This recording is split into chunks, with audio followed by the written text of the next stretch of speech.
Agora, oficialmente, boa tarde a todos. Vamos dar início, então, a esse encontro de hoje, nosso seminário especial, hoje com a presença da professora Ana Lúcia Goulart de Faria, que gentilmente aceitou o nosso convite, vai contribuir conosco num tema que para nós é caríssimo. Como de costume, a gente vai começar com a apresentação da convidada e depois a gente passa a fala dela e, por fim, um período de debate. A gente pode até fazer um intervalinho rápido de 5 minutos para esticar as pernas, tomar uma água antes do debate, mas é bom lembrar também que a professora Ana Lúcia pediu que ela pode ficar só até as 15h30, então vamos tentar usar o tempo aí de uma maneira bastante organizada, disciplinada, para poder aproveitar esse momento com ela, não é? Aos alunos, eu gostaria até de aproveitar, depois que a professora Ana então terminar a participação dela, a gente pode falar rapidamente sobre o nosso próximo e último encontro no seminário, e também sobre as dinâmicas de avaliação daqueles que estão matriculados no seminário. Tá bem? Então, Sueli, a palavra é sua. E, professora Ana, muito obrigado já de antemão. Boa tarde a todos, todas e todes.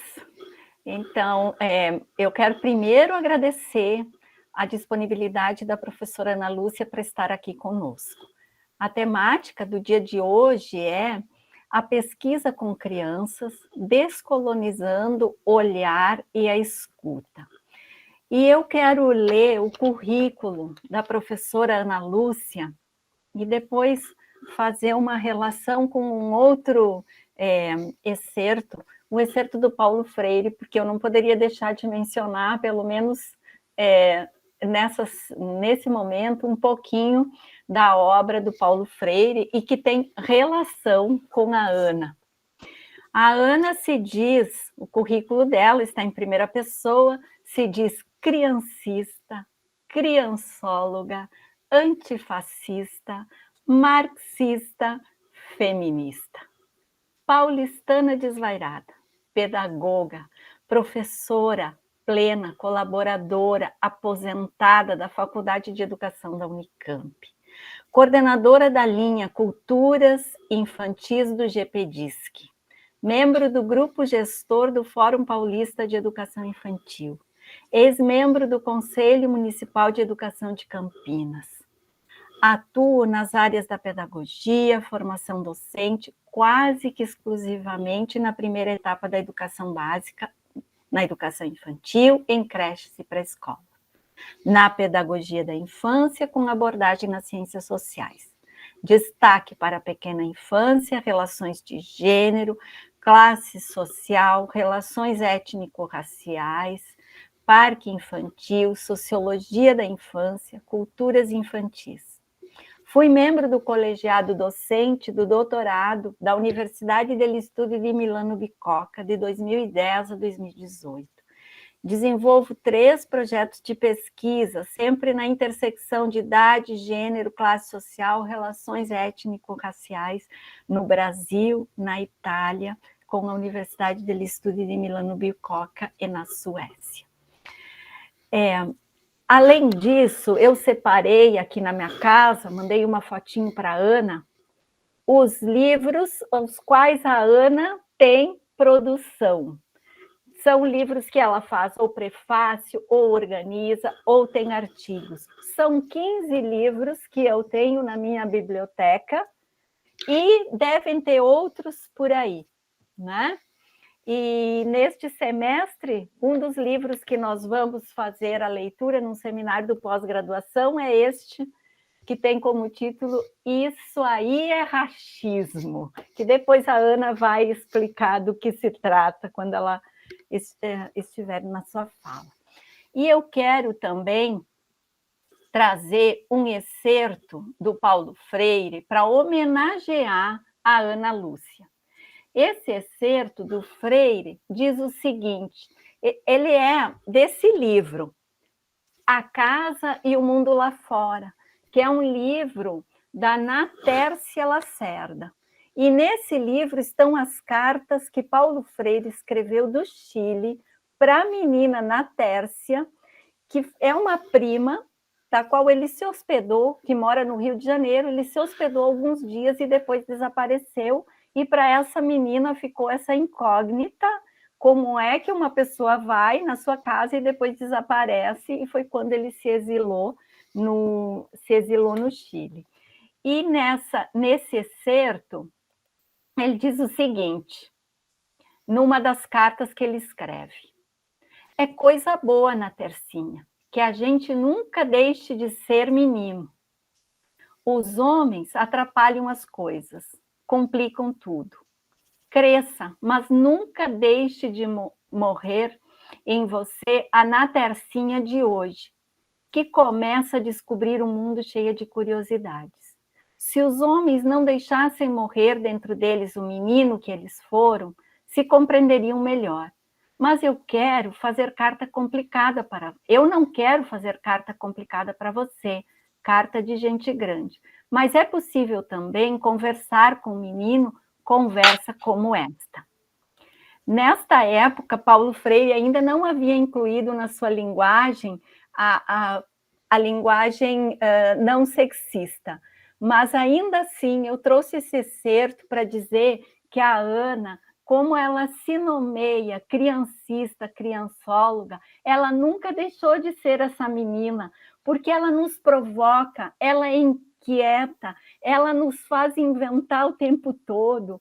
E eu tenho uma imagem da Ana de um evento que eu fui na Unicamp e que ela carregava um túnel, e nesse túnel estavam produções das crianças e convidava todo mundo para ir olhar essa exposição.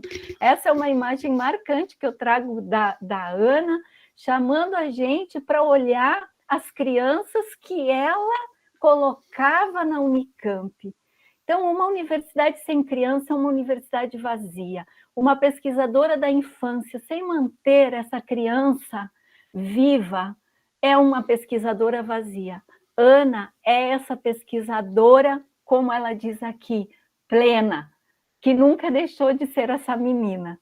Então, Ana, essa é uma homenagem para ti.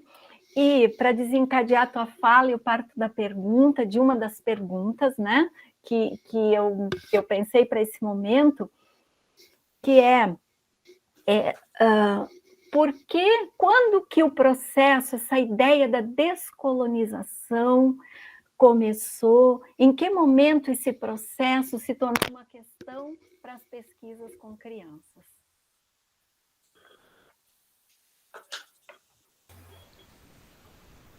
Vamos lá, então. Boa tarde, pessoal.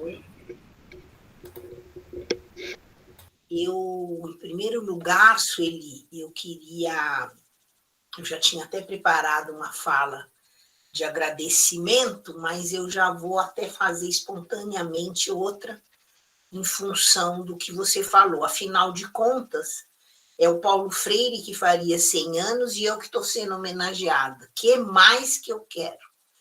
Muito obrigada, seja pelas questões, a organização do evento, eu vi toda a programação, está terminando, né? Então, parabéns, Leandro, Sueli, o pessoal que tem mais uma terceira pessoa que está na organização, né? Professora Célia Carenato. Isso. Então, parabéns, muito obrigada. E essa sua fala, Sueli, também me faz lembrar quando você sentou do meu lado lá na Amped, e a gente se viu ao vivo ali, naquele tempo a gente se encontrava ao vivo, e mesmo morando longe, né, eu morando em Campinas, você morando aí no Sul, e você, então, me convidando para escrever na revista que você passava a ser a editora, revista aí da sua Universidade Federal de Santa Maria, que, aliás, está de parabéns, né, uma revista super importante. Eu sou muito contente de fazer parte, né, do conselho, de estar junto com vocês. Então, e obrigado pelas questões que você me mandou.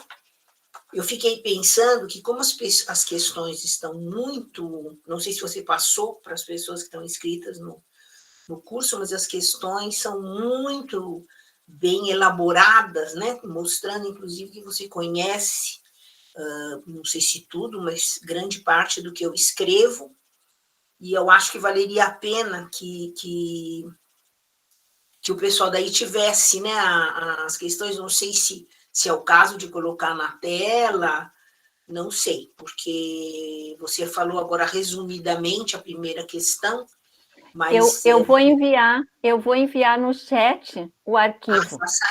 Faça isso, porque aí todos podem ler, porque ela fez um resumo agora para a primeira questão, e, na verdade, quase um parágrafo, né, onde ela traz várias reflexões e inclusive, me dirigindo para aquilo que eu devo trazer para vocês no âmbito do curso. Então, também em relação a você dizer que o Paulo Freire não... O Paulo Freire foi do meu departamento, e eu convivi com ele, né, um período, e eu trabalhava em Piracicaba. Eu, quando fui contratada, era uma coisa que não era comum, de ser contratada em tempo parcial, mas naquele tempo, inclusive, eu era mestre, nem era doutora ainda, mas era possível, né? E eu levei ele para a experiência de Piracicaba. Eu sou muito orgulhosa dessa experiência de Piracicaba, que eu participei. A Piracicaba é uma cidade do interior de São Paulo. Na época tinha 200 mil habitantes só, e que era considerada, inclusive, cidade média, né? Hoje ela é uma cidade de, acho que 600 ou 700 mil habitantes, uma cidade grande, e foi a primeira experiência de educação infantil de 0 a 6 anos em Secretaria de Educação. Então, eu sou muito orgulhosa. Eu, depois, na hora dos debates, se vocês quiserem, eu posso, inclusive, fazer relações entre as questões que são mais contemporâneas, inclusive da metodologia que a gente trabalha hoje, porque aquilo lá foi em 78 a 82. Muitos de vocês não tinham nem nascido. Mas eu sou muito orgulhosa, porque não tínhamos ainda Constituição, não tinha a EDB, né, que é de 96, para falar do 0 a 6, né, como primeira etapa da educação básica, e nem a Constituição, que fala como direito à educação. E, no entanto, a gente criou o CPEC, Centro Polivalente de Educação e Cultura, que tinha creche e pré-escola e educação complementar do ensino fundamental. E o Paulo Freire foi conversar lá com as professoras, e ele já tinha essa ideia, né, da educadora como um adjetivo qualificativo, não o nome de uma profissão. Faço sempre questão de dizer isso, né? Da gente usar o educadora como ele usava, né? Uma professora engajada, né? E aí, quando fala meninos, viu, Sueli? Tem até hoje as mineiras, eu não sei se é aí no sul, mas São Paulo não faz isso. Mas em Minas Gerais chama criança de meninos. Assim como a palavra criança é comum de dois, é sobrecomum, né? Que nem pessoa, não tem masculino nem feminino, embora seja uma palavra feminina. Os mineiros, não sei se no Nordeste, não sei, mas a gente vê, inclusive, o brasiliano, todo mundo, não é que está chamando no masculino genérico, né? É como se fosse um sinônimo de criança. É muito, muito engraçado isso daí. E quanto a esse elogio que você me fez, que você conheceu essa exposição, nós fizemos muitas, e depois muita gente passou a copiar a gente, né? Então, isso também tem a ver com o GPDISC, Grupo de Educação, e do Grupo de Estudo e Pesquisa em Educação e Diferenciação Sociocultural, que eu... ela colocou a pergunta, agora já vi. E que são várias linhas, né? Tem movimento social, tem trabalho e educação, e tem culturas infantis que eu coordeno. E nós fizemos isso, pedi para as professoras trazerem as obras das crianças. Né? Passamos a chamar, inclusive, de obras. né? Não é uma coisinha, não é um não sei quelinho, né? Que sempre vem aqueles diminutivos depreciativos, né? E então eu fico muito orgulhosa de você se lembrar disso, de fato, fomos pioneiras em fazer isso. E daí o nosso COPED de São Paulo, né, o Congresso Paulista de Educação Infantil, eu me lembro quando a Márcia Gobi coordenava, daí ela foi o COPED todo dessas obras, exposição das obras das crianças. Esse Plena que você leu, e você fez um uso super bacana, elogiativo, muito obrigada, mas, na verdade, eu preciso arrumar isso aí, porque hoje não chama mais professora plena. Quando a gente se aposenta nas estaduais, a gente, e continua trabalhando, né? Eu continuo com 8 orientandas, com TCC, e estou dando aula na pós, e tem que escrever, porque daí também, se você não acompanha o nível da turma, baixa a nota, aquelas coisas todas, né? As estaduais, nessa hora que você é aposentado e continua trabalhando, você é uma professora permanente, colaboradora voluntária. Então, eu até omito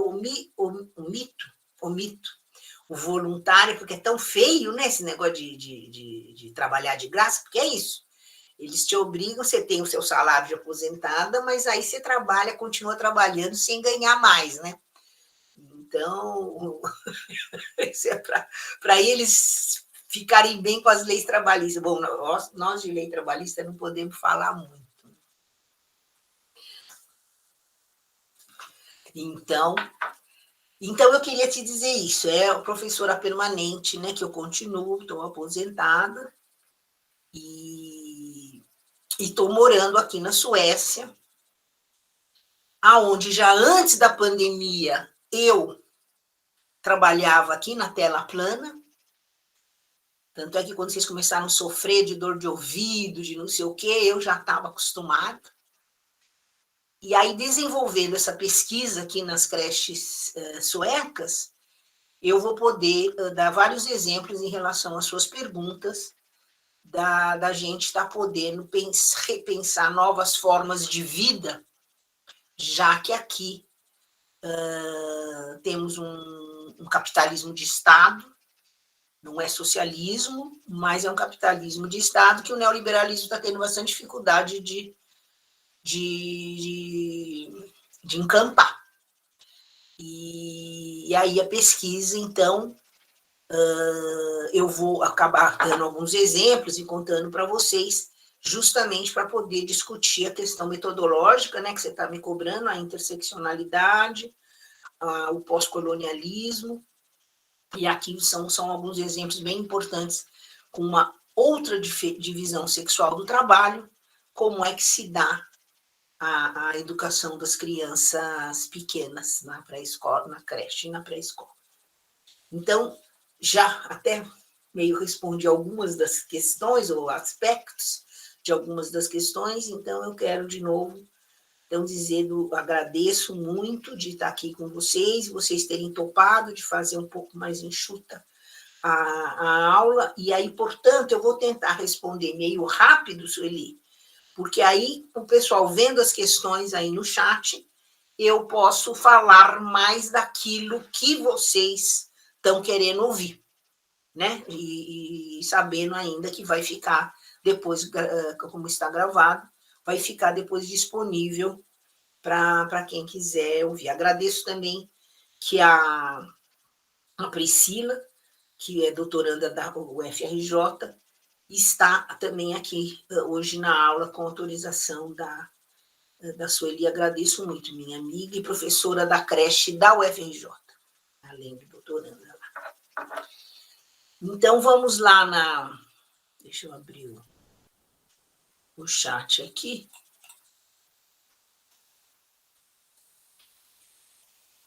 Esse livro... não, isso aqui, eu estava aqui no final. Aqui, Para iniciar o diálogo, gostaria de você falar sobre o processo de descolonização, no momento como esse processo se tornou a questão das suas pesquisas. Então, o que eu queria chamar a atenção é que vocês conheciam algumas coisas que eu vinha escrevendo, Inclusive, o meu mestrado, né, que vira um livro, e agora recentemente até saiu a 17ª edição, sou super orgulhosa desse meu mestrado, que foi quando eu estudei o marxismo, era ditadura ainda, sou da primeira turma da Federal de São Carlos, e do mestrado lá. E aí, eu estudando marxismo, então estudei o conceito de trabalho nos livros didáticos, isso, esse mesmo. E esse daí é a próxima, é a 17ª edição.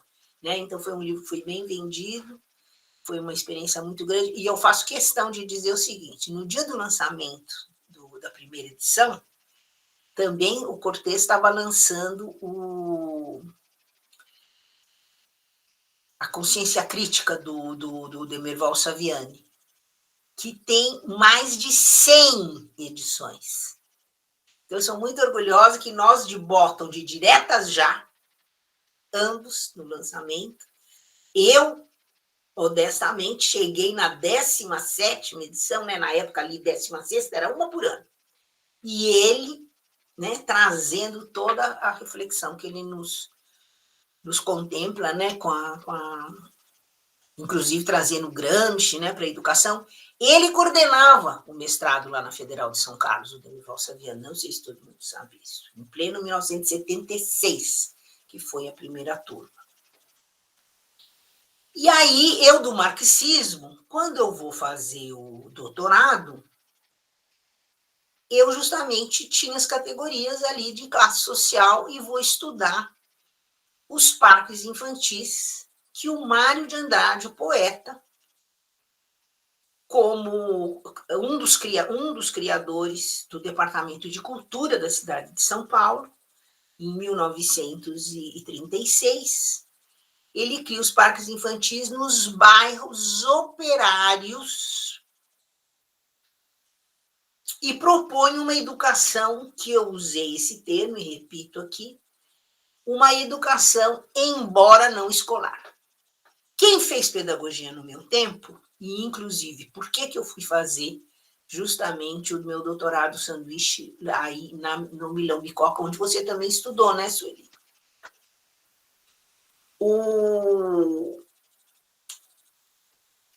Uma educação embora não escolar.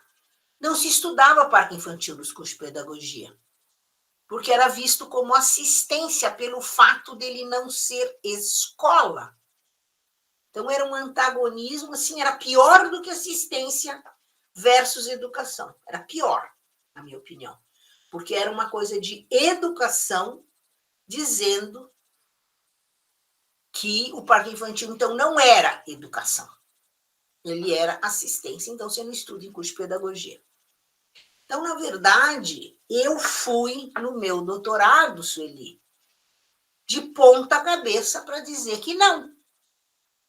E para isso que eu fui estudar como é que a Itália fazia suas pesquisas, a Susana Mantovani, o Enzo Catarzi depois falece agora já uns 8 anos atrás, mas eram os 2 únicos professores universitários da Itália que eram pesquisadores na universidade das crianças pequenininhas, de 0 a 3 anos em creche. A pré-escola, ela tem na Itália uma tradição, ela era da igreja, ela passa a ser, caiu um governo, né, em 1968, para ela passar a ser pública e gratuita e estatal, né, lá na Itália, a pré-escola. Chamava escola materna e depois vai se chamar escola da infância. E a creche, várias pesquisas mostrando o que se fazia na creche. Assim como na pré-escola, como a história lá da escola, aliás, no mundo todo, né? A história da escola é diferente da história da pré-escola, é diferente da história da creche, mas ali é explícito. Por quê? Porque não é como para a gente que a gente fala em não alfabetizar no pré, que o pré, a escola é escola. Lá não, era normal essas coisas. Escola é escola, alfabetiza, e a pré-escola é a pré-escola. Tanto é que não tem nem esse nome de pré-escola, nunca teve essa confusão. E a creche, que é dos anos 60, produto da luta feminista e de esquerda. E aí, então, uma educação que não é escolar, que não antecipa a escolaridade, mas que tem uma especificidade de educar uma faixa etária de uma forma diferente do que se educa outras faixas etárias, seja na pré, seja... Então, o meu doutorado, ele já está trabalhando com conceitos que eu não chamava, na época, de pós-coloniais, mas que eu problematizava o modelo escolar e mostrava que o Mário de Andrade, que é mais ou menos ali no mesmo período, né? Aliás, o ano que vem a gente faz, né, 100 anos da Semana de Arte Moderna, e em 1928, o Oswaldo de Andrade vai escrever o Manifesto Antropófago, fazendo toda uma problematização do dualismo, do pensamento dual, né, trazendo, então, outras formas de pensar. E o Oswaldo de Andrade, ele tem uma tese que ele nunca conseguiu defender na USP, que é a filosofia messiânica, que é o quê? É o positivismo. Então, ele vai criticar o pensamento cartesiano, vai criticar o positivismo, embora não é um marxista, embora, mas é, assim como nesse período, que tem o Manifesto Antropófago, também teve o Manifesto Surrealista. São formas de pensar que passam a povoar o mundo. Então, quando eu faço o meu doutorado, eu fiz com a Tizuko Kishimoto, que me deu toda a abertura, eu vou lá para a Itália para ver como é que eram feitas as pesquisas, e aí tinha muita coisa na área da história. Eu não sei se você chegou a conhecer o pessoal do Tirsi Sueli lá de Ferrara, que justamente é o centro de pesquisa histórica. E eles conseguem, por exemplo, fazer uma leitura da Montessori como socialista, embora ela não fosse socialista, mas uma médica positivista naquele momento. O Tirsi vai... Eu mesmo estive presente num dos congressos que eles falam da pedagogia socialista e puseram a Montessori justamente porque ela não vai trazer um pensamento idealista, ela traz um pensamento materialista, né, do positivismo que vem na contramão, né, não obrigatoriamente marxista, mas o positivismo que vem na contramão do pensamento idealista, principalmente na área da educação. Então, ali, eu nem faço, vocês podem olhar, tanto é que o Moisés Kuhlmann, que faz o prefácio do meu livro, do doutorado, e ele vai falar que eu estou trabalhando com a metodologia da história. E eu era por conta um pouco da minha formação. Mas eu não estou falando, né, de interseccionalidade, eu não estou falando de pós-colonial, mas eu estou mostrando uma coisa de ponta cabeça. Eu estou mostrando uma forma de educar a classe operária no seu contexto. Né? Então, eu diria para você isso. Né? Esse processo de descolonização, eu talvez justamente como marxista e eu como crítica, né, de muitas pessoas, e aí todos os marxistas, por exemplo, né, quem trouxe o Gramsci, o Carlos Nelson Coutinho, ele que vai, nas ciências sociais, né, vai traduzir o Gramsci. Então, esses autores que a gente lia, porque eu estava no Partidão, eu entrei no Partido Comunista nesse mesmo período que eu estava em Piracicaba, que eu entrei para o Partido Comunista. E aí tivemos, e ainda era ditadura, estava no processo lá que chamava abertura gradual, lá umas coisas lá que chamavam naquele tempo. E aí, o meu mestrado, eu tive um professor que tinha sido preso e tudo mais, o Cláudio Baglieri foi meu orientador, e ele, então, que vai dar as disciplinas do marxismo. Vamos estudar o método, vamos estudar.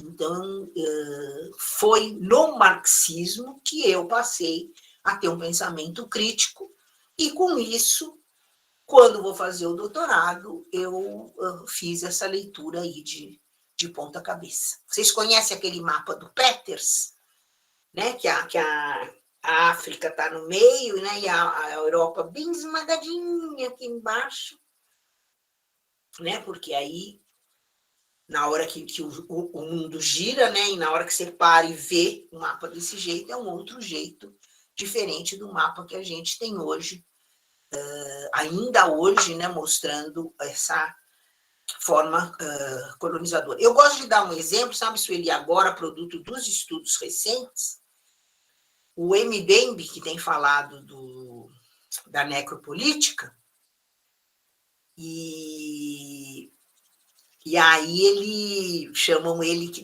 não, porque ele é de Camarões. Vocês viram uma resposta que ele deu? Que interessante. Ele falou assim, não, eu sou um pensador africano. Camarões foram os colonizadores que chamaram o lugar onde eu morava, mas não chamava Camarões. Eles que deram esse nome. E aí, mas então você foi influenciado pelo Foucault, né? Que o Foucault vai falar do biopoder. Não. O Foucault fala do biopoder do ponto de vista ocidental, europeu e branco. Ele faz uma análise brilhante, né, mostrando como que o biopoder acontece na Europa e como que acontece no hemisfério sul. Eu falo da necropolítica diferente do que o Foucault está falando. Eu falo do jeito daqui, do hemisfério sul. Então, isso eu acho bem importante, inclusive, se você quiser, Sueli, passar para a tua moçada, não sei se vocês assistiram, o Silvio Galo, meu colega, Silvio Galo, estou citando, ele tem um estudo da tese eu acho que foi até o doutorado do Silvio Galo, que ele estuda a tese do Oswaldo, do Oswaldo de Andrade, do pensamento messiânico aí da filosofia ocidental. E o Silvio Galo também, ele faz essa reflexão, o Foucault, o Mbembe, e ele fala que no Brasil não é apenas o biopoder e não é apenas a necropolítica, né? E o que nós estamos vivendo, essa forma, né, completamente, não vamos, minha mãe falou para palavrão, assim, em aula, assim, a gente não devia usar. Então, não vou usar nenhum adjetivo aí para o que está acontecendo. Mas o Silvio Galo, inclusive mostrando na tela o Foucault e o Mbembe, e eles são 3 carecas.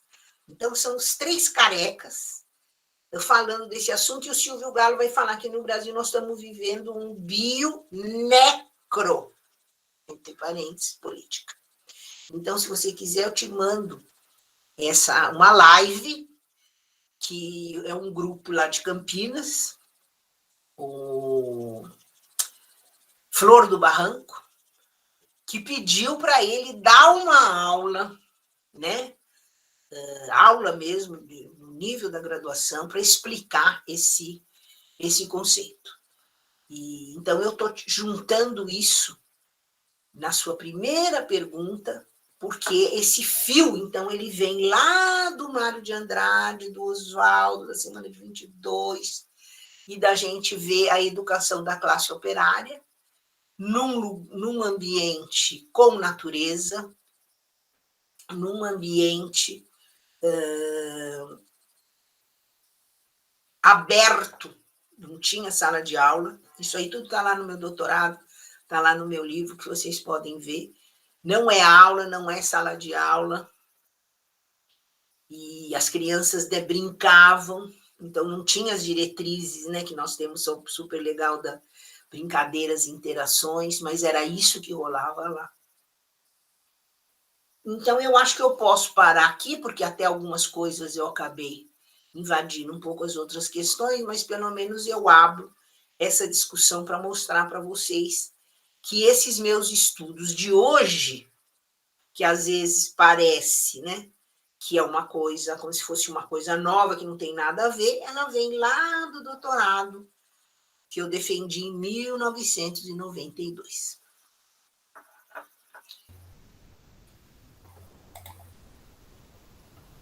Bem, Você que conhece. muito obrigado, Ana. Vamos.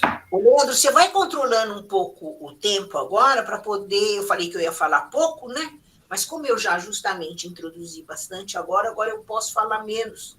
O que você acha? Você me avisa quando eu falar 5 minutos para as questões, para a gente poder ver o que o povo quer que eu fale mais. Né? Eu acho que dá para falar agora 5 minutos. Combinado. Tá. Não sei se vocês querem se inscrever. Sueli, tu queres coordenar, ou tu queres escrever, não sei como é que tu quer conduzir. Ana, eu gostaria que você falasse um pouco sobre o novo livro que vai sair. Não sei se você quer deixar para o final, mas eu estou super curiosa, que é o Sociologia da Infância 2. Então, quem sabe você fala um pouco sobre o livro. Porque, já que eu falei de necropolítica, né, que a gente está falando de necroinfância, o minicurso que eu dei, inclusive, na Amped, junto com o Eduardo, né, de necroinfância, de infanticídio, né, que nós somos...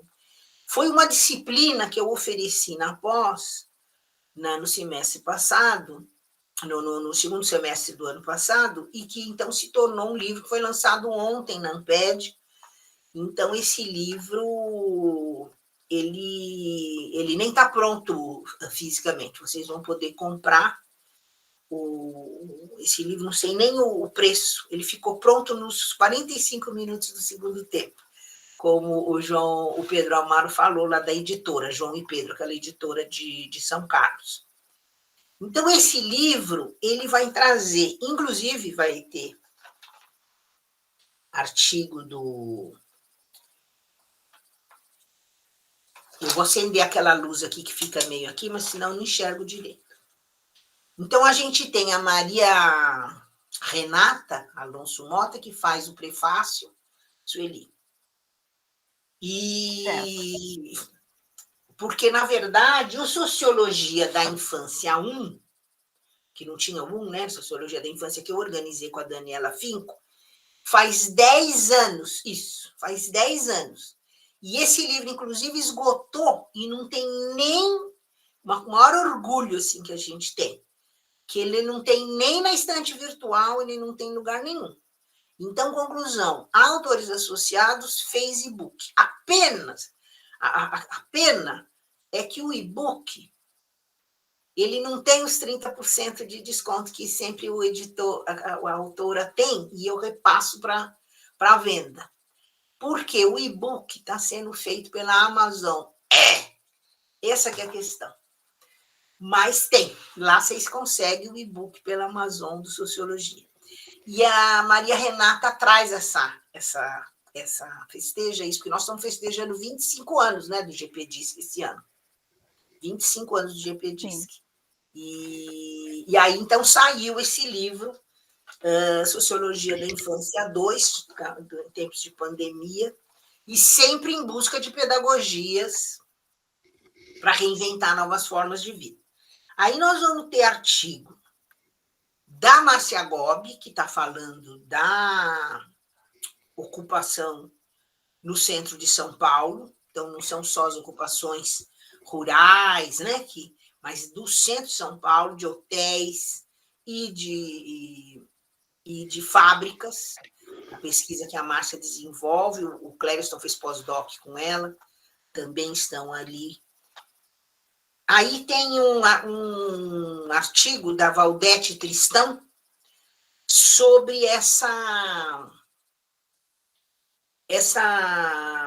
escritora, eu não sei pronunciar o nome dela, Oimoki Oivupmi, que é aquela que questiona, mostra que a sociedade iorubá não tem essa diferença de homem e de mulher. As questões de gênero são ocidentais, são características, inclusive, do colonialismo.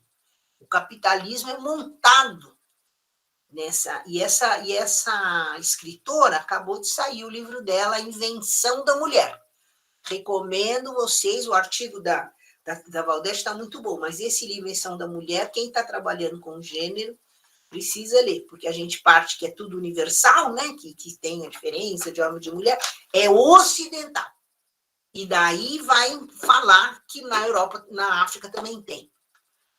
É o caso nosso no Brasil. Não sei se vocês conhecem o feminismo comunitário das indígenas brasileiras. Não só brasileiras, né? Principalmente ali no Amazonas e ali perto, pessoal, ali Peru, Bolívia. Vocês podem entrar aí no YouTube e vocês vão achar a Julieta Paredes falando do feminismo comunitário. Que não é, ela fala assim, ela faz assim com a mão até, não é linear. É bem legal. Aí o Venceslau, meu colega da Unicamp, ele vai falar do Deligny. Também é um autor que algumas pessoas têm estudado, mas é pouca gente, e ele vai fazer essa fala, vai falar de cinema e produção das crianças, e trabalha com esse autor. Aí nós vamos ter a Suzy, que é uma brasileira, mas que mora na Alemanha e é professora de creche na Alemanha, que vai escrever com o marxista Raymond Williams, também um autor que na sociologia da infância, na pedagogia, a gente não trabalha. No entanto, ele tem pesquisa, que é o que ela vai mostrar, de crianças refugiadas. Então, isso que aconteceu, a gente pegou, eu convidei para a aula vários, né, todos esses convidados aqui do livro, esses autores, foram convidados que trabalhavam com, mesmo que não fosse com a nossa atual pandemia, que estava no auge, né, o ano passado, no segundo semestre, mas também que trabalhavam com a necropolítica. A Rosalie Rauta, da UFES, faz um artigo um capítulo super interessante sobre as crianças pomeranes e a interseccionalidade. Né? Então, a questão do bilinguismo, que foi o doutorado dela, só que ela traz justamente... Porque o que acontece? Por que a gente... E aí parece, né, que só agora que a gente está falando de pós-colonialismo, que só agora que a gente está falando de interseccionalidade. Nem o marxismo não deu conta da gente falar. Tanto é que o marxismo tem essa coisa de dizer que a classe social define tudo. E, na verdade, o que nós vamos ver é que o feminismo negro, né, eles vão mostrar que não, que a classe, quando você fala de classe social, você tem que estar falando se é negro, se é branco, se é indígena, você tem que estar falando se é homem, se é mulher. Então, é isso, a interseccionalidade é uma ferramenta para análise da realidade. E é isso que a Rosalie vai fazer. No doutorado, ela falou do bilinguismo das crianças pomeranes lá no Espírito Santo, que eu acho que aí no Sul vocês têm também um lugar que tem crianças pomeranes, né? E agora ela vai refletir sobre isso nesse contexto do feminismo negro, nesse contexto da interseccionalidade, trabalhando ao mesmo tempo.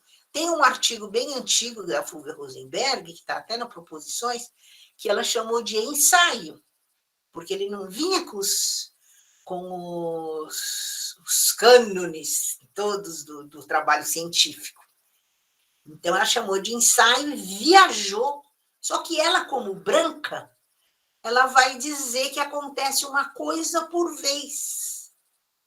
Você vê se é homem ou mulher, depois você vê, depois ou antes, né?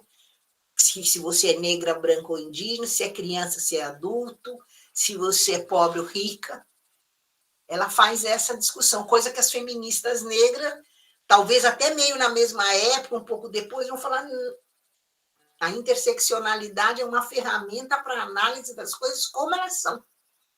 Então, é isso também, sabe, Sueli, que eu não tinha lá. Eu defendi minha tese em fevereiro de 94. Eu fiz o meu sanduíche em 92 lá na Itália, quando eu fui ver as metodologias. Aí nós temos também um artigo da Maria Tereza Goldart Tavares, da UERJ, vai falar de criança e cidade. A Leila e o Eduardo vão falar de corpo e cuidado, e aí mergulham direto na questão do infanticídio.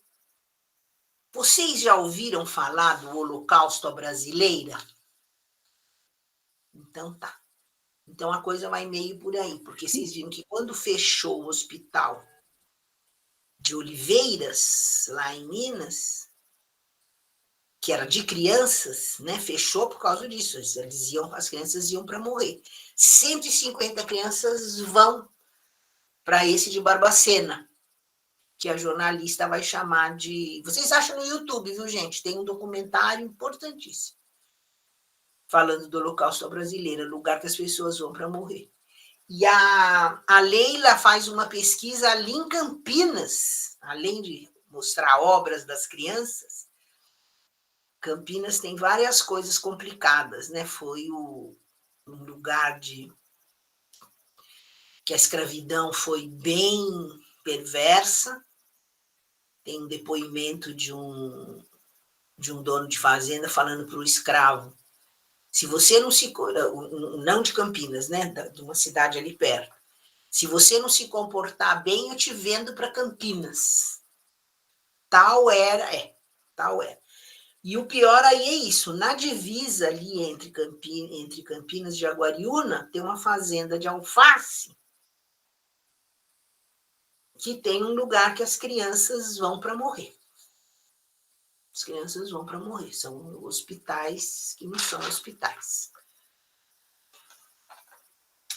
E a Leila e o Eduardo vão fazer aí no livro essa discussão. A gente é muito orgulhosa, né, do educar e cuidar indissociável, e, no entanto, tem também esse cuidar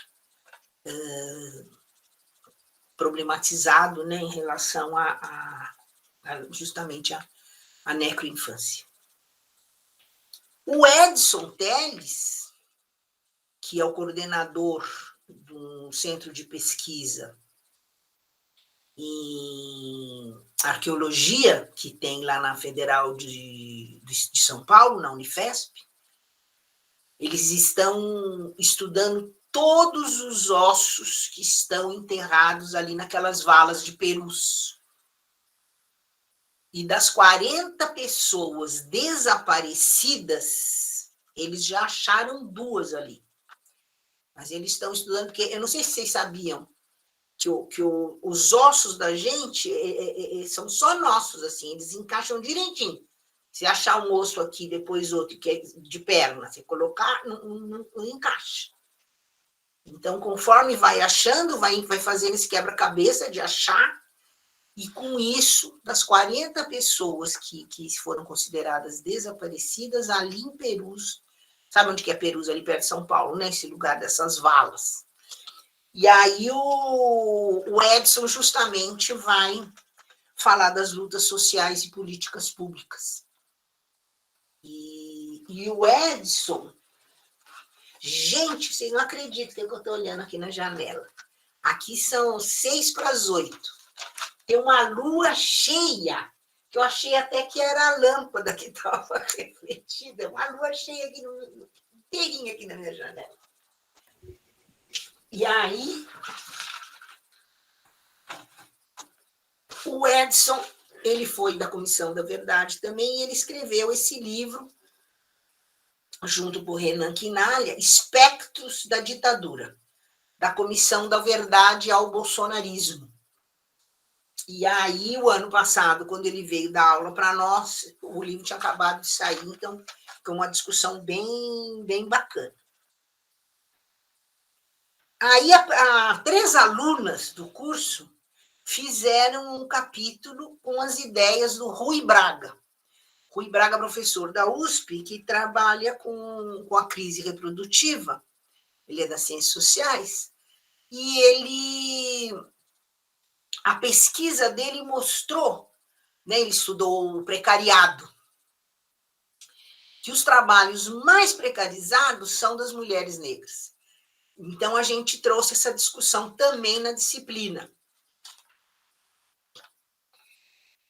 A Roberta vai falar das danças dramáticas do Mário de Andrade, que foi o doutorado dela, do que foi o mestrado dela, no GPDisc, mas ela vai fazer a pesquisa no doutorado com a Patrícia Prado, lá da USP, sobre escola de samba, que tinha o tema do Mário de Andrade, e ela pesquisa as crianças na ala das crianças, justamente porque a obra do Mário de Andrade vê muito as crianças, então essa relação, inclusive, com o meu doutorado.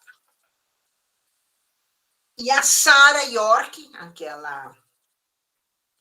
aquela trans, né? Então tem o texto Transversão, Gênero e Educação, que a Sara escreve junto com 2 alunas, a Ellen e a Eleonora.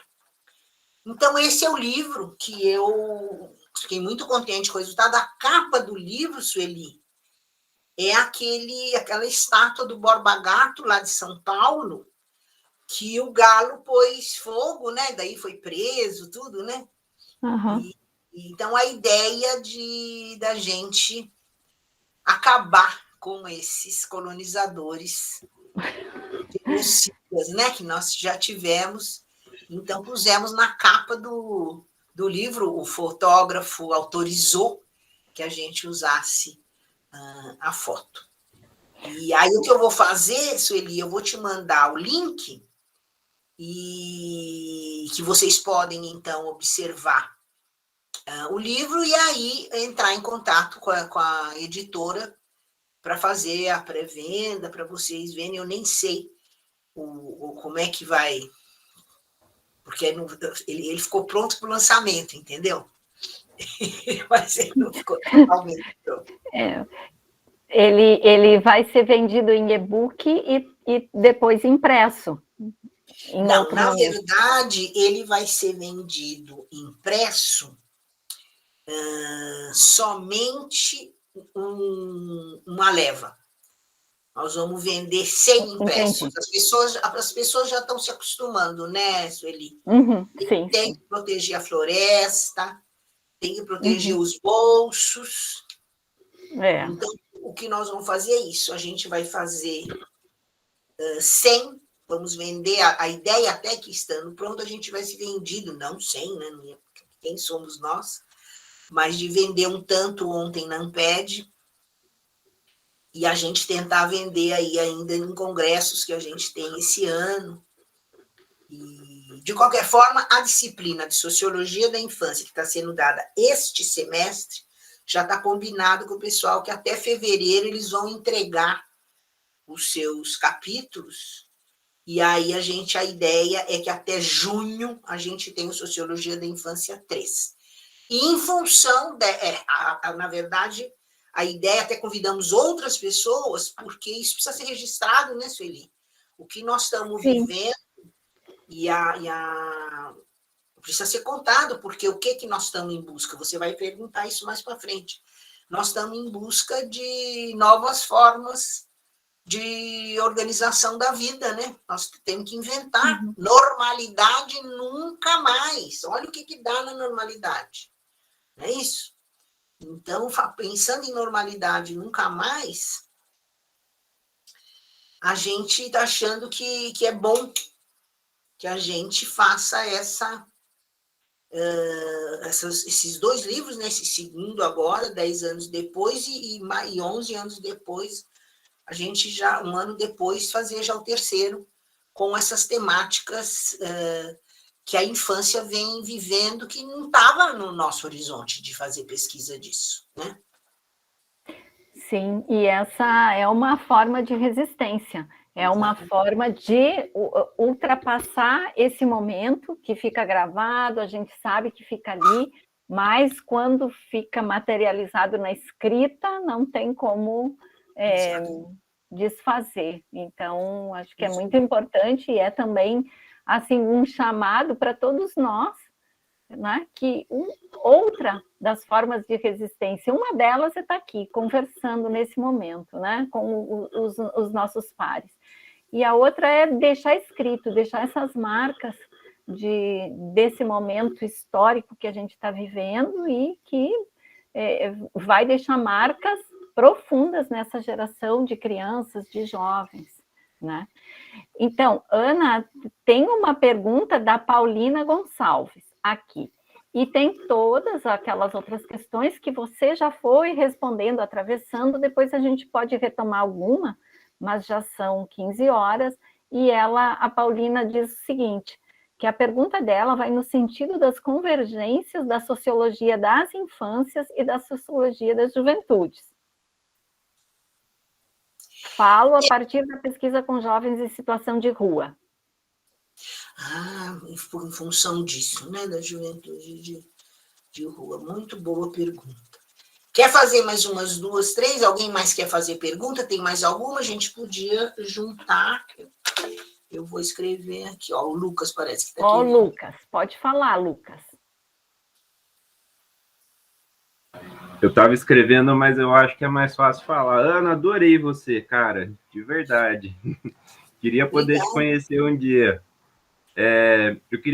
Eu amei um termo, noção / conceito que você falou agora, nem sei se é um conceito, mas enfim, sobre novas formas de organização da vida. Eu até cheguei a procurar, assim, mas da onde que ela tirou isso? Porque faz muito sentido para pensar esse momento que nós estamos agora, e faz muito sentido pensar as novas formas de organização da vida em todos os momentos do percurso da vida, incluindo a infância, a juventude, a adultez, cada uma em suas múltiplas formas, e talvez comentar um pouco mais sobre isso seria muito interessante, né? Até porque a gente está num grupo heterogêneo, mas eu achei sensacional, vale um artigo, só o termo, mas enfim, né, só um comentário.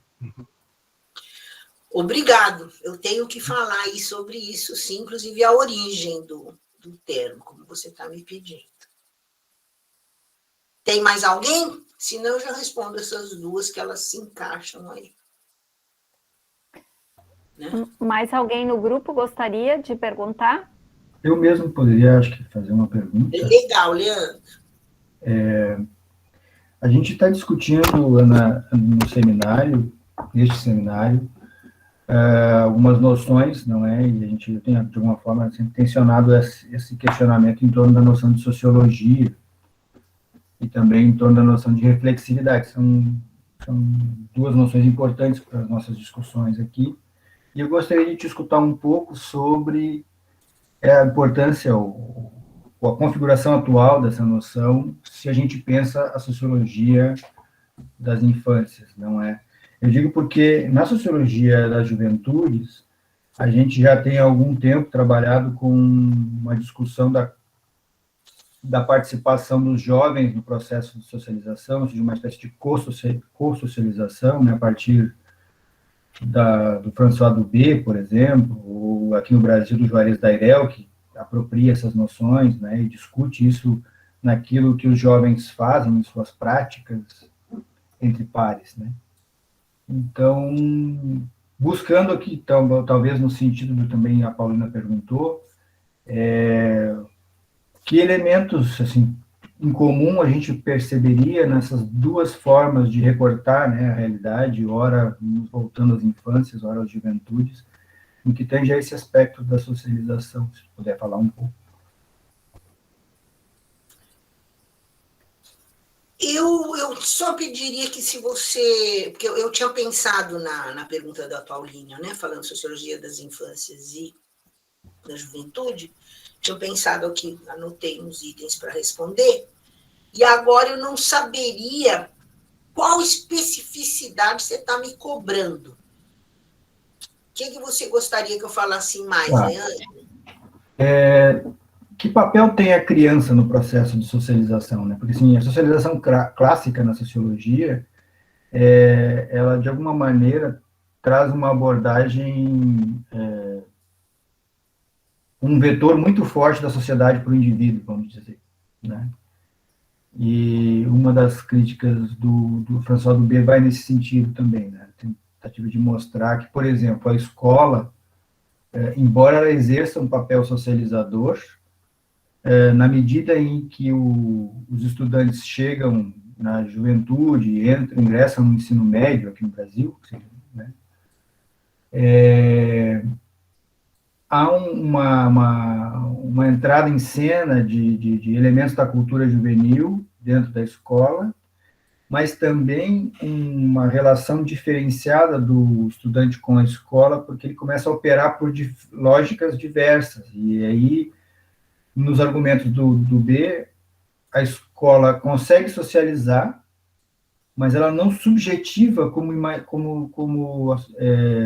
o estudante, como a sociologia clássica pressupunha.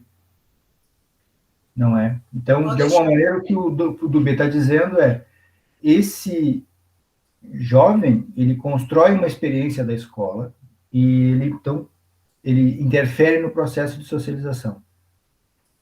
E a minha pergunta quando a gente pensa a criança hoje, na sociedade contemporânea, que papel ela exerce, ou que tomada de posição ela tem? Beleza. Eu vou... Já que eu estou fazendo o marketing aqui do livro, né? Então, eu vou começar com o Lucas, que eu chego aqui nas infâncias e nas juventudes e espero dar conta da complexidade aí da pergunta da Paulina e do Leandro. Ô, Lucas, o título do livro é Sociologia da Infância no Brasil 2, em tempos de pandemia e necropolítica. Pedagogias descolonizadoras reinventando novas formas de vida. Não só as feministas, mas o próprio marxismo. Marxismo é uma coisa, vocês sabem, né? No plural, marxismos, né? Mas eu estou me referindo a Renata Gonçalves e estou me referindo ao Ricardo Antunes. E aí eles têm obras e têm falas na editora Boitempo. Então, vocês entrem lá que vocês vão encontrar, e o Ricardo vem falando, né, que estamos vivendo uma revolução feminista, né? Temos uma revolução feminista em curso. E aí, com todas essas mudanças, a área dele é sociologia do trabalho, né? Aliás, ele não chama assim,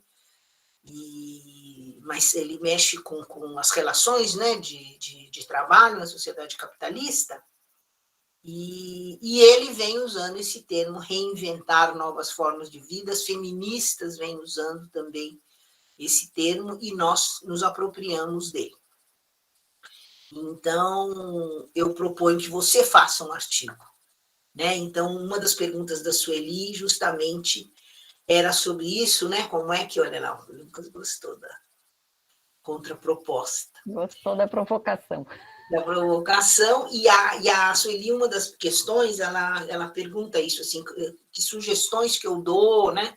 Então, é isso. Se você pensar que não dá para separar raça, gênero, classe, e nós acrescentamos isso, e a Collins concordou, a Collins esteve na Amped de 2019, eu conversei com ela, e eu falei, escuta, e se a gente põe idade junto? Né? Afinal de contas, as crianças não falam e não andam, mas não quer dizer que elas não se movimentam, e que elas não pensam, e que elas não se comunicam. Ela falou, lógico, porque eu falei, na verdade, quando se fala, né, de uma forma tão interessante, né, de gênero, raça e classe, na verdade, não se está falando nem de velho, nem de criança. Então, aí eu já puxo o gancho aí para a Paulina e para o Leandro. Será que os jovens a gente pode dizer que é igualzinho, os velhos e as crianças e os adultos e as adultas, as pessoas adultas.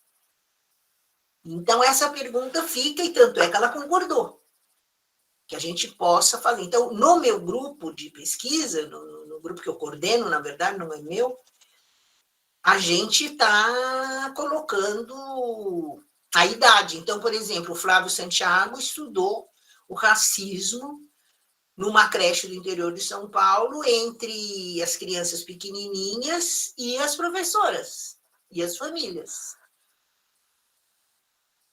E aí ele está trabalhando com gênero, raça, classe e idade. Então, nós temos várias pesquisas. Agora mesmo a Vivian também apresentou agora na Amped o corpo e as crianças na interseccionalidade numa creche litorânea.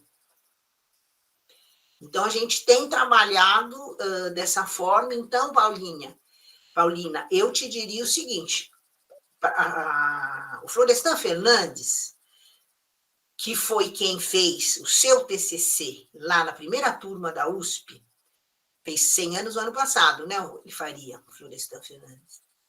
E ele fez a pesquisa das trocinhas do Bom Retiro.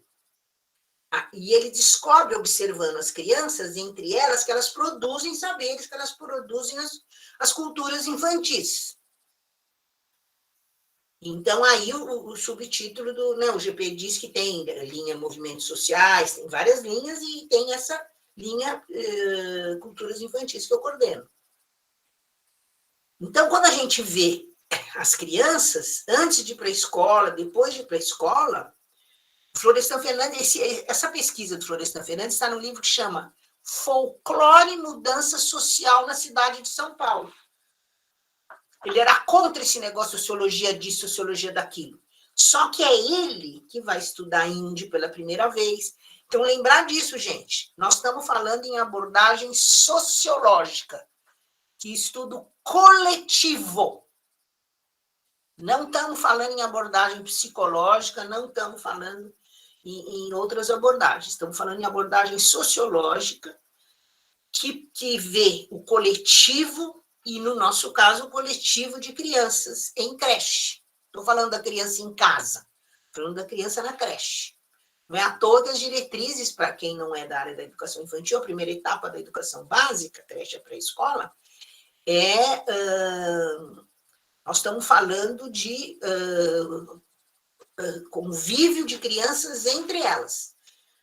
O papel da professora não é dar aula. A professora e o professor organizam o tempo e o espaço e os materiais para as crianças produzirem as culturas infantis.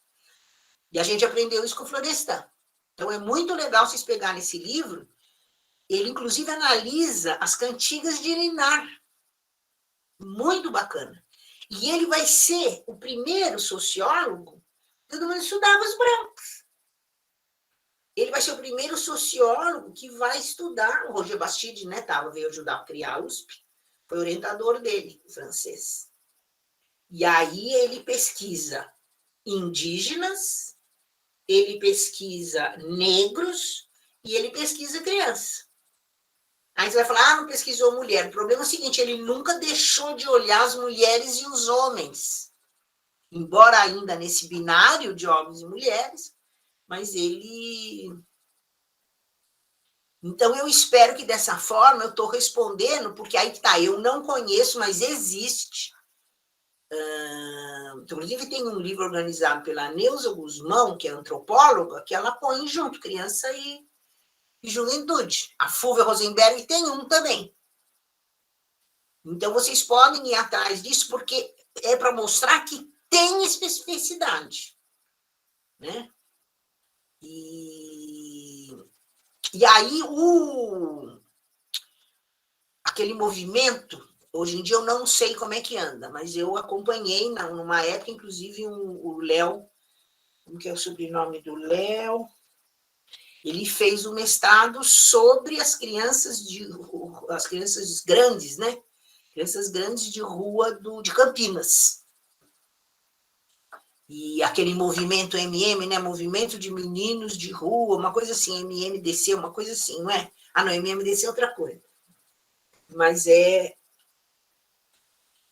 Então, eu chamaria a atenção de vocês, isso, Movimento Nacional dos Meninos e Meninas de Rua, né? Legal, beleza, obrigada. E aí, então, o que eu quero dizer que vocês, Paulina, eu não sou uma estudiosa disso, não, mas eu sei que a especificidade de idade é um desafio para nós. Quem trabalha com educação e com escola não pode deixar de olhar essa idade, as idades, né? Lamentavelmente, tem esse negócio de pôr todo mundo da mesma idade na mesma sala, né? E aí vão fazer isso também com as crianças pequenininhas, mas isso é uma conversa para outro dia. O que é importante é esse... Lembrem da nossa Elete Safiotti, da Unesp de Araraquara, o livro dela do patriarcado, ela introduz essa questão, no caso das mulheres adultas, né? O livro do patriarcado, que ela vai chamar de nó, que é justamente o patriarcado, né, inserindo na mulher, então é gênero, raça e classe. Ela não separa de classe, ela é uma marxista, foi orientanda do Florestan Fernandes, e o livro do patriarcado foi reeditado agora pela Expressão Popular, aquela editora do MST. Então, aí eu não saberia sugerir para vocês as pesquisas de juventude, mas existem, e deve ter tanto as críticas como as não críticas, mas eu conheço esses dois livros, como eu falei para vocês, a Fulvia organizou um de infância e juventude, e a Neuza Guzmão, que é antropóloga também. Tá? Deixa eu ver aqui. Ana, eu penso assim, ó, já são 15 e 17 minutos. Eu penso que, assim, acho a última questão que eu gostaria que você... Se passar um pouquinho aqui das 8h30, né, aí 15h30. Das 15h30, não faz mal se passar um pouquinho. Fala o que vocês estão querendo.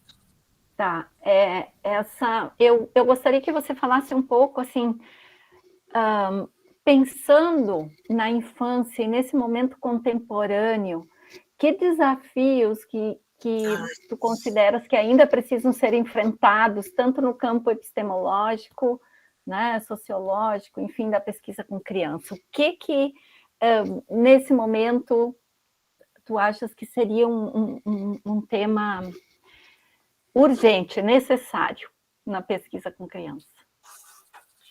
Olha, ontem mesmo, na Assembleia do GT de Educação Infantil, da AMPED, a gente chegou a levantar um pouco isso, né? Tem o GT étnico-racial. Uma ou outra pesquisa de criança rola lá, seja de negro, seja de indígena.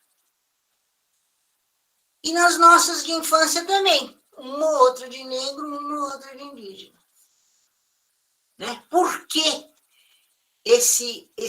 essa branquitude? Inclusive, fizemos uma moção, que era isso que eu queria. Olha, dá uma olhada aqui na nossa tela plana.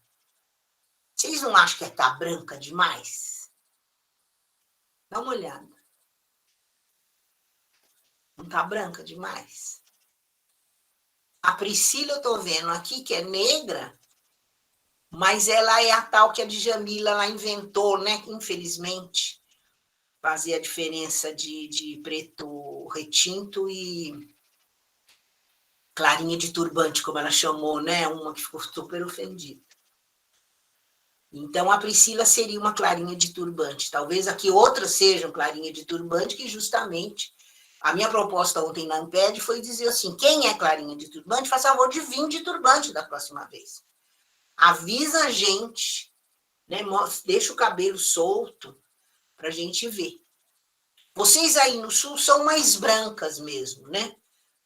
Não tem tantos negros aí. Só que no Brasil, os negros... Então, isso que eu queria saber, o percentual é igual no Brasil todo, que é mais de 50% de negros, aí no sul também é? Não o percentual, mas as nossas universidades, elas são hegemonicamente brancas. Então, na semana passada eu estive em banca de concurso, tinha uma pessoa negra entre 12 candidatos. Então, né? É isso aí, a gente tirou uma moção ontem para o enegrecimento da Amped. Nós tiramos uma moção e como sugestão, né, de uma política antirracista, porque justamente a Amped é um encontro de pós-graduação, né? Então é aonde o funil, né? E hoje em dia com as cotas e tal, pode ser até que daqui a alguns anos não seja tão branca. Mas nós não podemos ficar esperando, né? Temos que ter critérios que abram. Então, eu diria que uma primeira coisa, essa urgência que você está me pedindo. Então, por exemplo, eu tenho um orgulho, além do meu marxismo, o meu ideologia no livro didático, eu falo que os negros... Falava pouco, não tinha muita coisa para ler. Eu fiz em 1980. E aí eu falo que o negro no livro didático, como é que ele é tratado, a mulher, como é que é tratada. E eu fiz esse livrinho aqui em 2002. Infância e Educação às Meninas. É um caderno SEDES. Você tem ele aí? Ai, menos mal. Eu tenho o maior orgulho desse livro. Que foi o quê? Eu peguei pesquisas das minhas colegas, pesquisas importantíssimas, que elas não falavam quem eram que elas estavam pesquisando. Falava tudo no masculino genérico. E falava tudo como se fosse da mesma idade. Aí eu pedi para a Dulce, também da Unesp de Araraquara, para ela falar das meninas na pesquisa do corte de cana-de-açúcar. Eu falei, separa as meninas, seja, né, a idade, seja o sexo. O Maurício Roberto, que pesquisou também o trabalho e as brincadeiras das crianças na zona da mata do Pernambuco, eu também pedi para ele falar. Daí ele, inclusive, inventou essa categoria meninas-mulheres. Aí o Paulo falou sobre as crianças indígenas, e aí a Maria Isabel, do Rio de Janeiro, que também tinha estudado as brincadeiras na zona rural do Rio de Janeiro, vai me pedir para falar das meninas. E a Renata Ciero também aqui das Memórias das Meninas. Então, uma coisa desse tipo pode continuar saindo. Peguem as suas pesquisas, junta aí as pesquisas bacanas que vocês têm e mostra como que acontecia entre meninas e entre meninos.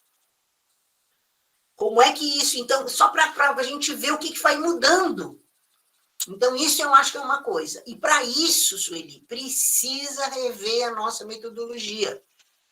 Né? Olha, tem uma alemã chamada Frege Hogg, que está falando em humanizar o marxismo. E, na verdade, ela escreveu 13 teses para peitar o Marx das 11 teses. Ela escreveu 13 teses. E ela chama de humanizar isso, é tirar esse neutro, esse masculino genérico, esse sem idade. Olha que, apesar do Capital falar, né, do trabalho das crianças e tal. Mas, então, o que eu vejo é isso. Eu acho que essa ferramenta, ela precisa se abrasileirar. Né? Então, conforme lembrem, inclusive, o que a Angela Davis falou. Vocês ficam me chamando para falar aí no Brasil? Eu aprendi as coisas daí com a Lélia Gonzalez. Sabe? Então, vamos pegar o nosso pessoal, a Sueli Carneiro, a Lélia Gonzalez, que já morreu, a Eliette Safiotti também, que já morreu. Vamos pegar as nossas pesquisadoras, né, que vinham falando. No caso da Eliette, diretamente era clara, ela não estava falando de interseccionalidade, mas ela estava falando de classe e de gênero. Entendeu? Então, acho que é buscar isso aí para a nossa formação, descolonizar o nosso pensamento, certo? E aí começar a fazer essas perguntas que vocês acabaram de me fazer, que é Deus jovens, né? Eu diria também que é Deus velhos, A minha área de pesquisa é das crianças pequenas, mas e os velhos? A gente tem alguns estudos importantíssimos, né? Cleia Bose, aquele famoso, né? Mas então eu diria que aquilo que você está me cobrando, não sou eu que estou dizendo da urgência. Eu fico pensando isso, aonde cada um de nós pesquisa, aquilo que estamos pesquisando, estamos vendo em todas as suas dimensões, ou de novo estamos só no olhar. Então você ainda falou de descolonizar o olhar e Você falou descolonizar o olhar e o pensamento, como é que você... E a escuta, o olhar e a escuta. Porque às vezes também escutamos o que queremos, isso mesmo, o que interessa. Então, na verdade, o descolonizar é pôr uma interrogação naquilo que a gente aprendeu como a verdade. Né? E aí lembra do Mbembe lá falando, né? Que ele não é de Camarões, ele é um pensador africano. Deram esse nome de Camarões para o lugar onde ele morava. Né? Sem pedir autorização para ninguém. Né? Então, eu diria isso, assim, tudo que a gente está afirmando... Olha, eu vou dar um exemplo bem chocante, vocês não tinham nascido. Eu estou lá, Bela e Formosa, em 1976. Bela e Formosa, eu não sei, né? Mas, mais ou menos. Estava lá em 76 e fazendo meu mestrado, primeira turma da Federal de São Carlos, junto com a Fundação Carlos Chagas e tal, PPP, Demerval Saviani. Foi traduzido o livro do Aries, A Origem como que chamava? História social da família da criança? Isso. Foi traduzido um livro que já tinha saído em 67, assim, tipo uns 10 anos antes. E o Brasil, nós estávamos na ditadura nesse período, né? Então estávamos já meio querendo sair, mas estava ainda. E aí sai o livro. Gente, olhem a produção de teses de 1976, 77, 78.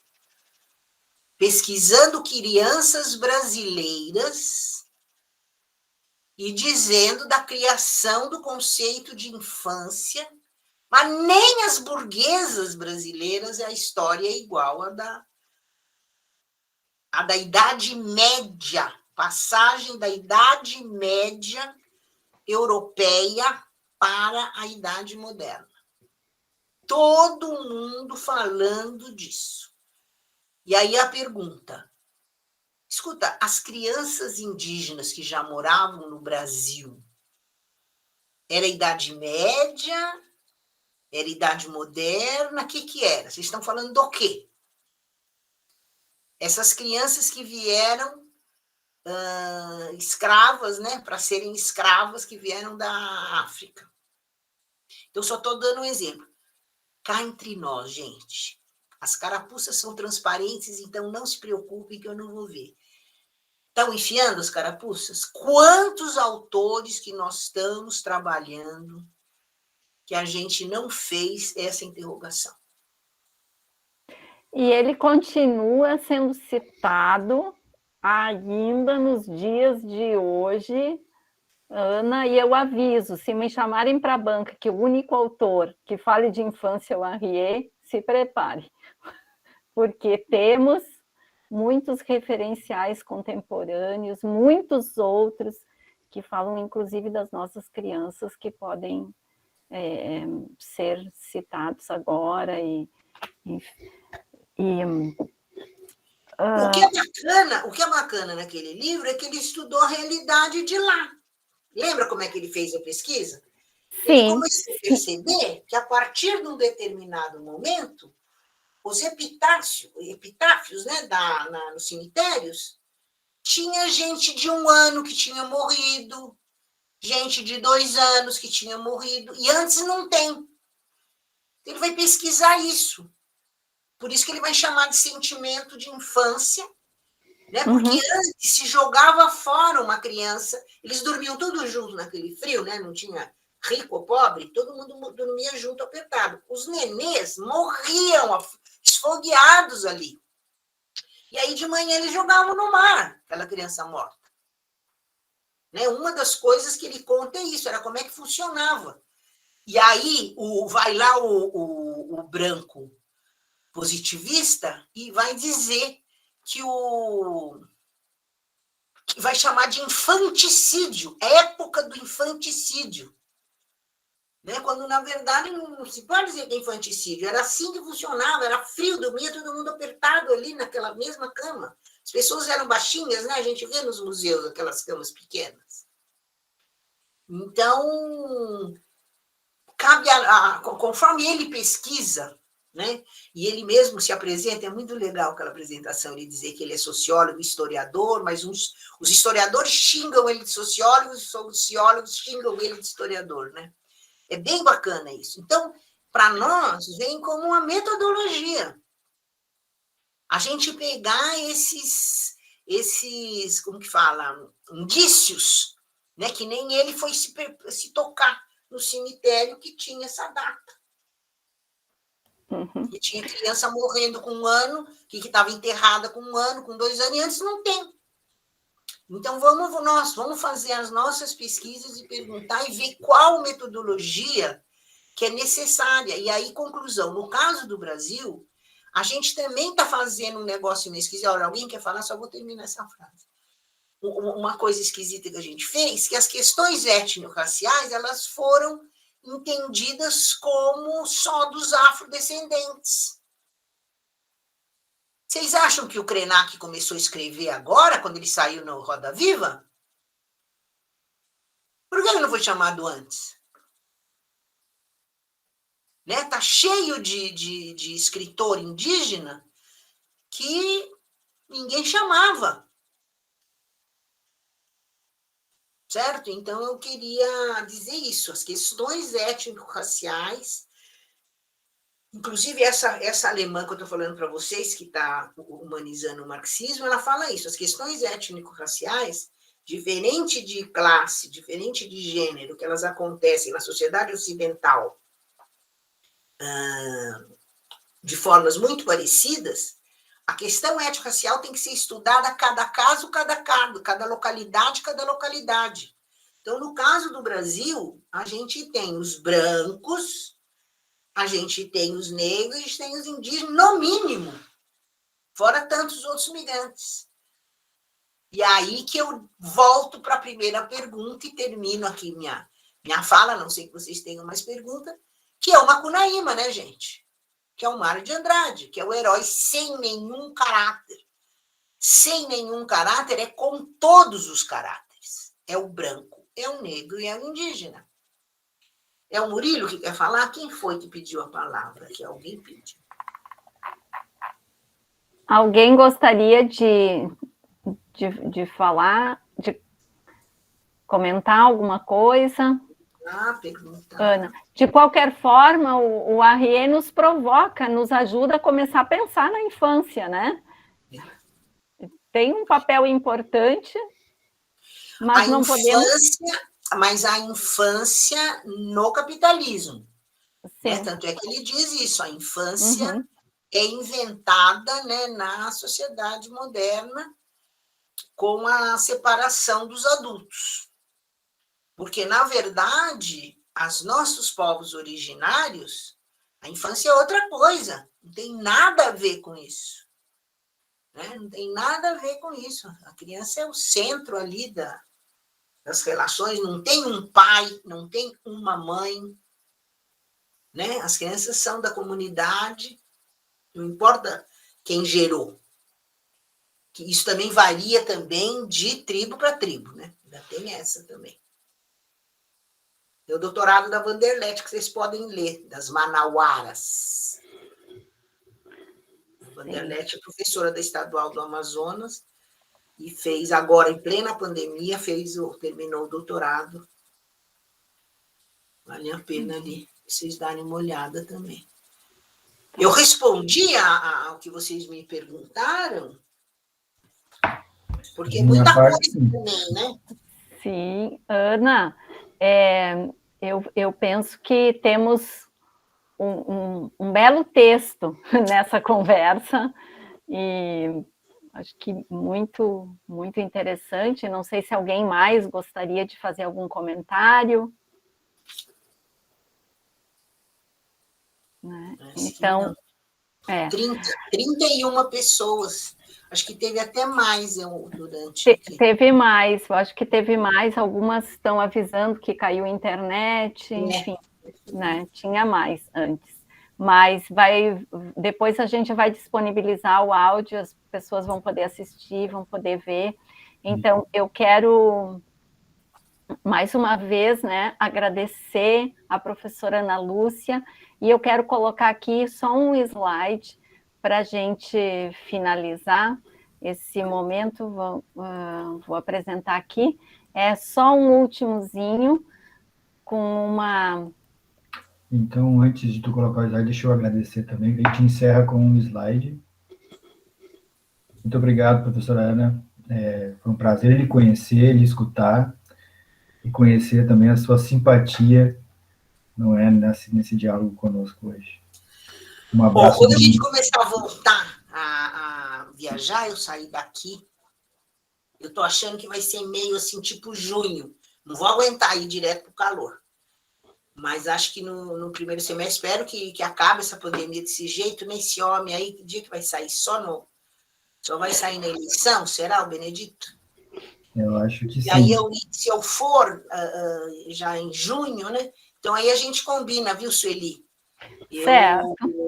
Daí eu dou a gente inventa umas coisas, aí fazer pelo menos um encontro no sul, algumas pessoas, um encontro no norte. Eu não vou dizer que eu vou poder ir em todos os lugares, mas com certeza esse convite aqui hoje foi muito especial, e eu agradeço, e eu gostaria, assim, de, ainda me chamando de simpática. Nossa. Então, para ir finalizando, né? É uma poesia que é uma parte de uma música do Oswaldo Montenegro, que é Sem Mandamento, que é quase que um convite e um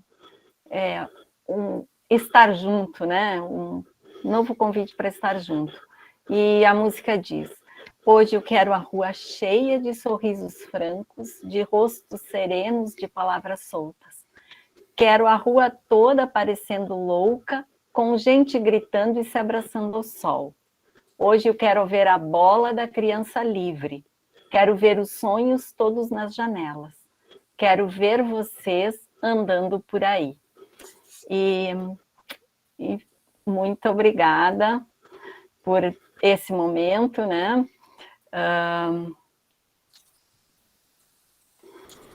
Ana, mais uma vez agradecer a tua participação, foi uma alegria, um prazer, uma tarde muito, eu diria, festiva e de muitos aprendizados.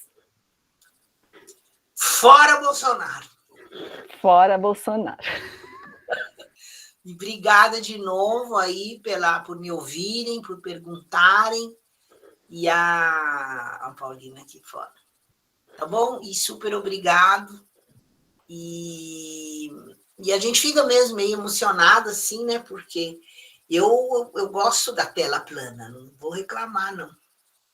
Porque a Suécia aqui é longe pra caramba, sabe? Não tem nem voo direto, tem que trocar de voo, e eu tô com uma preguiça de viajar. Ainda tem essa. Então, eu tô achando ótimo estar aqui com vocês, se sintam abraçados, e eu acho que precisava bolar um jeito de autografar livro, né, Sueli? Tem que bolar alguma forma, conforme vocês comprarem os livros, tem que inventar que nem por assinatura eletrônica, será? Acho que vou fazer uma coisa assim. Vai ter que ficar uma meia hora, porque aqui tem uma pilha. Beleza, gente. Super obrigada. Priscila, que bom que veio. Foi acolhida aí pela Sueli. Tá bom, gente? Então, tchau, viu? Gostei muito de ter vindo. E desculpa eu ficar falando aí de pouco tempo, mas não tem velho é velho. Tem que aceitar a idade. Tá bem. Abraço. Então, gente, valeu. Sintam-se abraçados. Tchau, tchau.